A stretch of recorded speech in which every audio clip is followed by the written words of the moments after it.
Hey, happy Friday, everybody. Mark again here, WeatherMan Plus. Now I'm going to tell you the updates on these snowstorms coming, and we have one really strong that's coming that's bringing a lot of damage and winds as well. So if you've never been here before, make sure you subscribe. I am all year long, especially if you don't like hype. I don't do hype on my channel. I just tell you the truth. And just like I've been saying for days, we don't have that big blast of cold air bringing this big snowfall towards the south. I will show you all the information, and I will back up my information with the National Weather Service. Remember, we are doing a giveaway today, so make sure you stick around and see that because I am doing new giveaways coming after today. Now, the first snowstorm is coming in on Saturday, and that is going all the way to the northeast, bringing a lot of rain along the coast, snow on the intercoastal. Then we got our next one coming in for Monday, starting in Texas, and that is what's bringing our severe weather. And you can see this on National Weather Service. The forecast was put out by Campbell. So as you go through Saturday, you don't have much snow for Texas. And as you keep going, you can see it's not a lot of snow. Maybe a little bit of ice, while Kansas still gets that snowfall, still showing that. And that does go all the way up to the northeast. And by Monday, it's going to be in the northeast, putting rain on the coast, snow on the intercoastal. Then we have our next system pushing through. And this is a snowfall that you're going to get out of that system. Real light for the Great Lakes, get a little bit heavier towards the northeast, but you notice there's no snow for the northeast. But it is going to start winding up as you go by Colorado and Kansas, bringing a lot of snowfall. Then as you go by the Great Lakes, it's really going to thin out. Then get heavier again as you go towards the northeast. You're going to get rain on the coast, but you're going to get a lot of snow for the intercoastal northeast and major snowfall for the New England states. So as you can see, you go in towards Monday and you have your system in the northeast. You also have your system starting over by Texas, not bringing a lot of snowfall. This might come down just a little bit, but not much.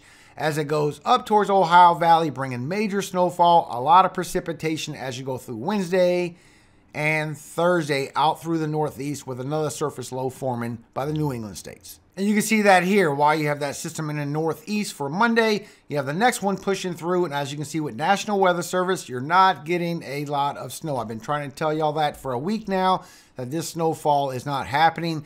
And as you go through Wednesday, it goes to the Ohio Valley, bringing that snowfall, bringing these storms.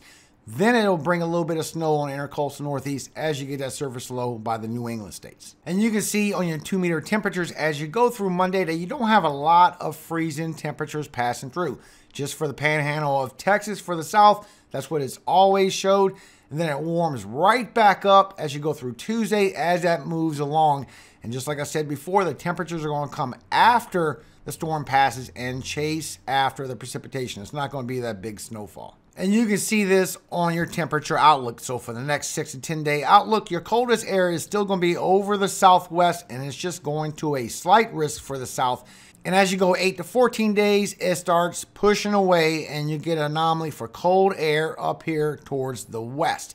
It's not going south. You can also see this on the new hazardous risk. So you do have a moderate risk from the 27th through the 30th as this cold air pushes further north for the coldest air. And then from the 27th through the 1st, you have a slight risk of cold air in this blue. And you see how it's not going far south. And you can also see this on National Weather Service. So as you go through Monday on the 23rd, that you have the cold air up here in the panhandle of Texas, but everybody is just too warm. Matter of fact, you're going to warm up to some very high numbers for Monday. As you go through Tuesday, the cold air is going to move in a little bit more.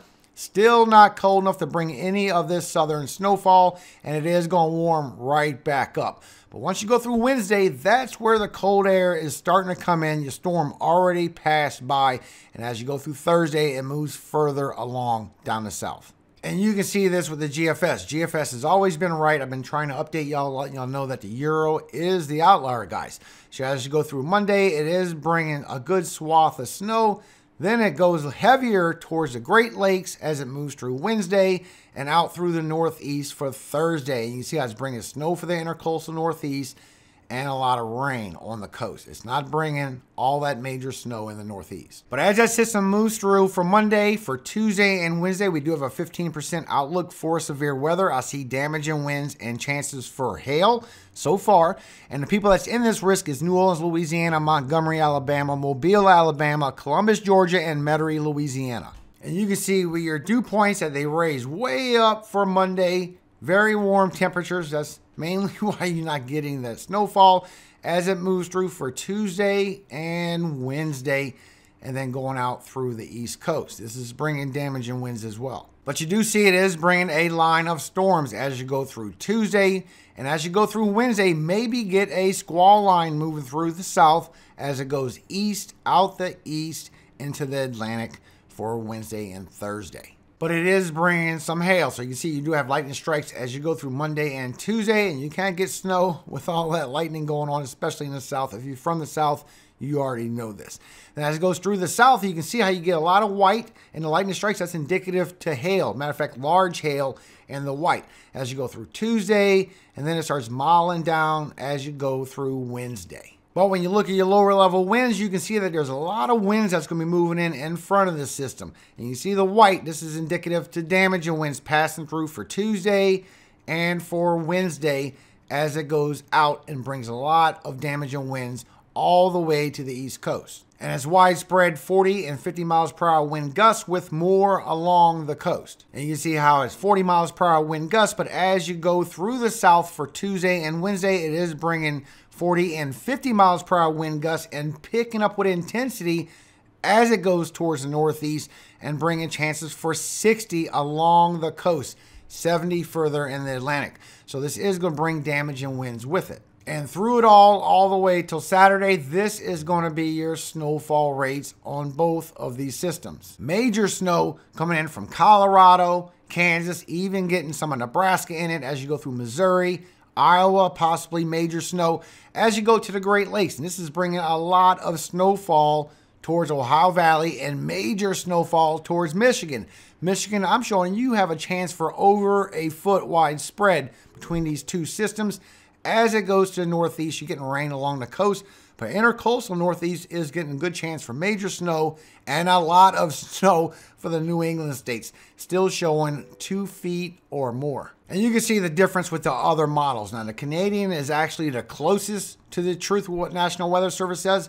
It takes a little bit more snowfall towards the panhandle of Texas going into Oklahoma as you go through Tuesday. Then the same thing for the Great Lakes. And as you go through the northeast, is bringing snow along the coast. And National Weather Service has all of this for rain, just like I showed you. And the snow is going to be intercoastal. So that makes this weather model not accurate. But at the same time, as it transitions to the northeast, we need to keep our eye open a little bit, because Canadian is seeing a chance for freezing rain as this precipitation transitions from rain to snow. There is going to be a mixed layer. So let's just keep our eye open for that. And of course, the Euro. You've probably seen many runs of this all week long. I've been telling you all week this is not going to happen. This is not true. Euro is an outlier, guys. It's bringing a lot of snow into Texas. I'm sure you're going to see this, but remember, this is not what National Weather Service sees as it goes out through the northeast. And you can see also that it is bringing snow along the coast of the northeast. Not a lot, but it's not going to be any according to National Weather Service, and definitely not going to be this snow in Texas. And you can see this shot again here from National Weather Service. So as you go through Monday, you're going to be getting rain for the Panhandle. As you go through Tuesday, you might get some snow buildup. That's about it. You have severe weather coming in. A lot of warm temperatures is not happening. And as you go through Wednesday, is bringing a lot of rain. And then as you go through Thursday, no snow for the coast. That makes that model inaccurate as well. And you see the crazy shot according to Euro. So if you like no hype, you like someone to tell you the truth when it comes to your weather, make sure you subscribe. I'm not going to show you this over and over just to make money off your anxiety, your fear, whatever it may be about this snowstorm, whether you want it or not.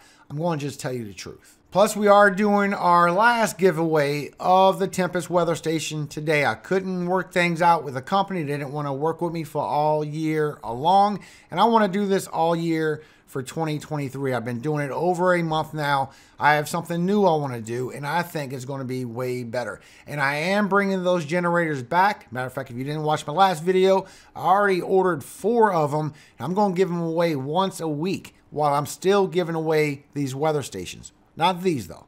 But if you want to win this weather station, this is the last one for the Tempest. I will call out the winner on Sunday when I come back from Sabbath. So make sure you put the word radar in the comments. You must be a subscriber, and you must hit like on the video to qualify. Matter of fact, I'm going to be giving away these weather stations. This is Accurate. This is the same weather station that Weather Underground uses. Plus, it gives you a big display so you can see all your information. Now, they are celebrating their 80th year anniversary, and all this information that you get, especially your winds, which is most vital when it comes to severe weather, it updates every 18 seconds. So those are going to be the weather stations that I'm going to be giving away after this last one for the Tempest, and I will be doing those generators, solar generators, once again. So make sure you subscribe. Make sure you hit that like button to be part of the community. We have the greatest community out there. If you read the comments, you will see there's no hype on my channel. There's never no hype on my channel. The best way to go is just tell people the truth. But I hope you have a very blessed Friday. God bless every single one of you. And there's something I want to read to you. Ephesians 4:12 through 15. For the perfecting of the saints, for the work of the ministry, for the edifying of the body of Christ, till we all come in the unity of faith and the knowledge of the Son of God, unto a perfect man, unto the measure of the stature of the fullness of Christ. That we henceforth be no more children, tossed to and fro, and carried about with every wind of doctrine, by the sleight of men and cunning craftiness, whereby they lie and wait to deceive. But speaking the truth in love, may grow up into him in all things, which is the head, even Christ. Amen.